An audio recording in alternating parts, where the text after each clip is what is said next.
Thank you very much. Good afternoon, colleagues. My name is Solomon Makola, all the way from South Africa. I'm so privileged to see my colleague here from South Africa. I'm briefly going to talk about my book, which was released and launched by the University of South Africa Press. It's titled Pimp the Pain, Purpose Inspired Values.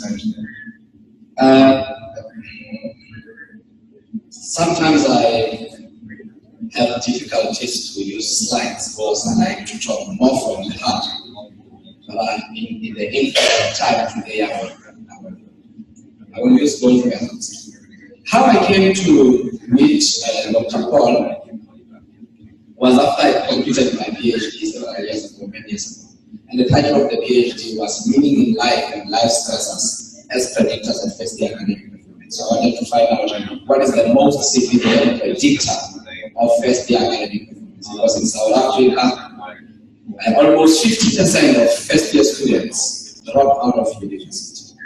And most of them don't complete their studies. And we wanted to find out what is the most significant predictor of sense of meaning of first-year performance. And out of that study, we discovered that there are three significant predictors of first-year performance. The first one was a high sense of meaning. The second one is good metric results just before they get to university. And the third one was parental support. So students with a high sense of meaning, good metric results, and parental support. Those are students who were able to complete their studies within more time. And subsequent to that study, I did other several studies, based on meaning-centered interventions, because I was actually inspired by the work of Dr. Frankl. In fact, I need to also mention that I only came across the philosophy of sense of meaning and purpose when I was already practicing as a psychologist in my internship as a psychologist.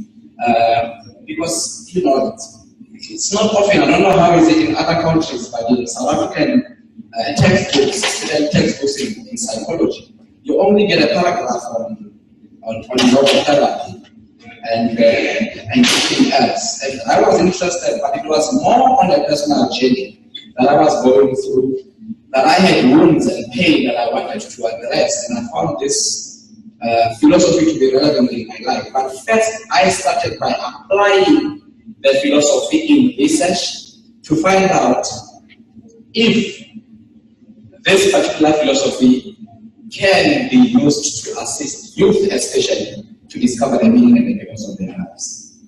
And, like it is always said, there's a difference between knowledge that and knowledge how. In research, I know that sense of meaning can assist people to find meaning and purpose in their lives. I know how do you know? Because I apply the philosophy of other people. But there's also another way, which is knowledge how. And I believe Viktor Frankl's first book on sense of meaning, which is titled Man's Search for Meaning, is more on knowledge how he applied this philosophy on himself, and later on he goes to explain it, to say these are the principles of Welkom.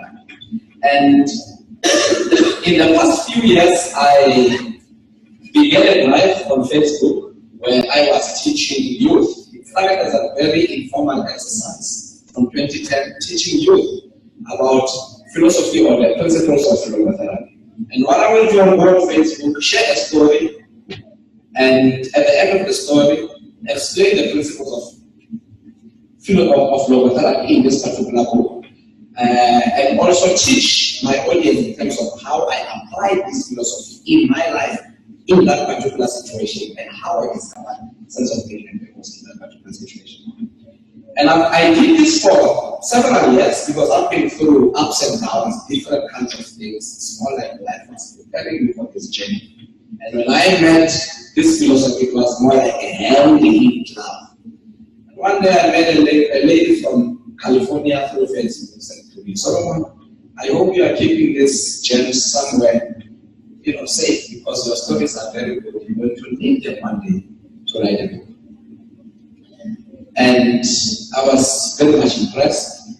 And then the next day, another lady came and said, I saw your name in one of the magazines. I said, what was I doing there? They said, what they did, they shared a story, and underneath they selected 5 significant responses, and yours happened to be one of them on Facebook. And I said, bingo, that's how I'm going to do it. And I downloaded all of my stories and wrote inbox to all of the participants, because about 600 of them, my friends, and requested permission. And I want us to go into this journey. They've been participating in my stories, critiquing, asking questions. And now I want to publish the stories in the form of a book. And they gave me permission, all of them, 600, to publish the stories in the form of a book. In South Africa, we have short courses being conducted in logotherapy at the University of South Africa, accredited by the International Organization in the United States. And they took these short stories, or I wrote them on manuscript, that's what I did first.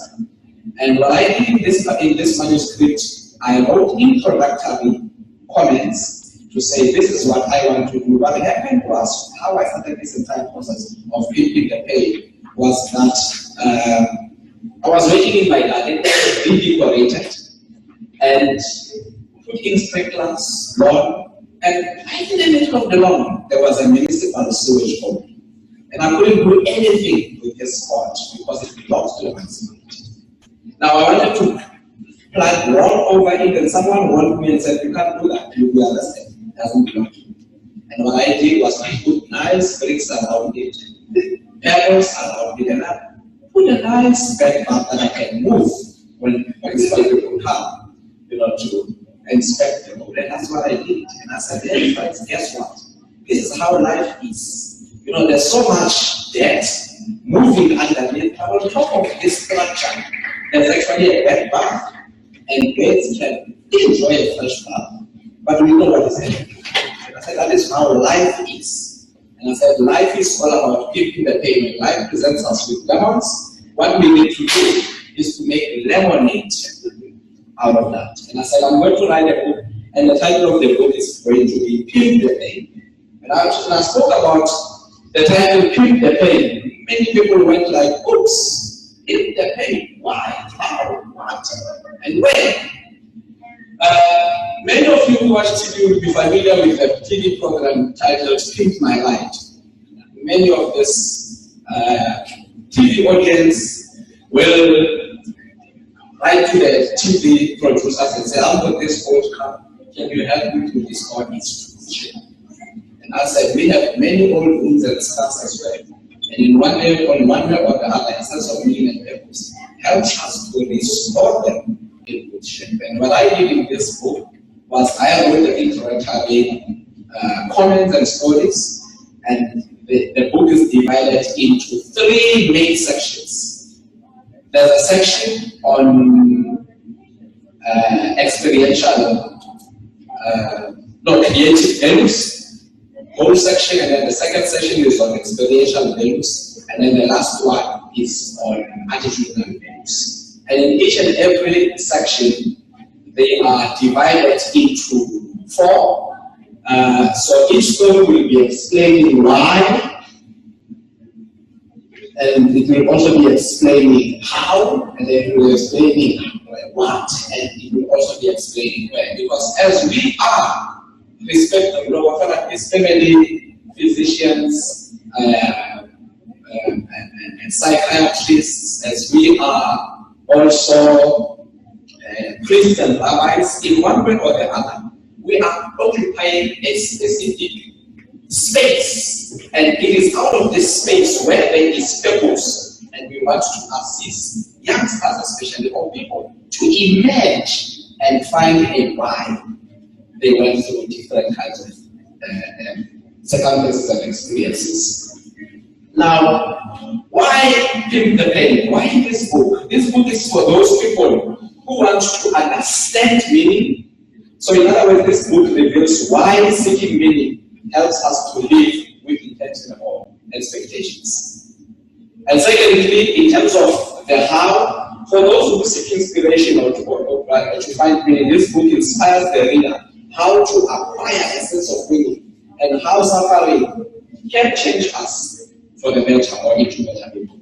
And for thirdly, what this book, somebody might ask, what is Viktor Frankl all about? And the answer is for those who want to demonstrate meaning. So in this book, I'm using myself to demonstrate how I was able to find the meaning and the purpose of life in respective settings. And then many people ask, where can we find meaning? And in this book, I'm demonstrating where can we find meaning. So what happened was, I took each and every story from Facebook as it is, with respective comments from the audience, and each and every story is sealed or concluded with a direct quotation from Viktor Frankl. So in this way, we invite Viktor Frankl, Professor Viktor Frankl, as one of the participants to say, this is how we are concluding on this dialogues. Now, in the end, the readers will have a common understanding in terms of why they need a sense of meaning, how they can find meaning in life, what are the benefits of a high sense of meaning, and lastly, the areas where we can all serve as ambassadors of meaning. I'm serving as an ambassador of meaning on Facebook. When people go there to play and chat and do everything else, I go there and I use it as my lecture. That is also where I met Dr. Paul, and he invited me to come to this conference. And as I look at the philosophy of sense of meaning and purpose, in short, it addresses issues of the why, addresses issues of individual psychology, the how addresses issues of behavioral psychology, because in one way or the other, our clients need to bring certain changes into their lives. And the most important one is attitudinal changes. And in terms of the what, it's all about the social systems in which we function in. What does meaning do? Viktor Frankl talks about the three important values, what we give to the world, what we take from the world, and the attitudes that we portray towards unchangeable circumstances. Those are some of the aspects that I believe that fall in social psychology. But the most important one in terms of sense of meaning and purpose is the real, the spiritual part of it, the purpose. That each and every one of us came into this world with a purpose and with a mission. And at the end of it all, we have to make sure that before we exit this world, it's not about when are you going to die, but how do you want to die. I always say to people, when I die, I want to die empty. And I always say the reason why I like this course is because I want to live a peace of my mind in this world. And last but not least, I already addressed that part, and this is my last slide. And we brought copies to the conference. We brought about 20 samples, and there are few people that have already identified to present samples to. And my wife and I will also be blessed to bless each person from each country with a free copy. So if you are interested in this free copy, there will be a book signing tomorrow. But because you are a wonderful audience and you are here and you came to listen to us, if you can just come and represent your country, put down your name, the country from which you come from, and tomorrow you'll be the first one to receive one of those 18 copies. Ladies and gentlemen, that is our story. Thank you very much.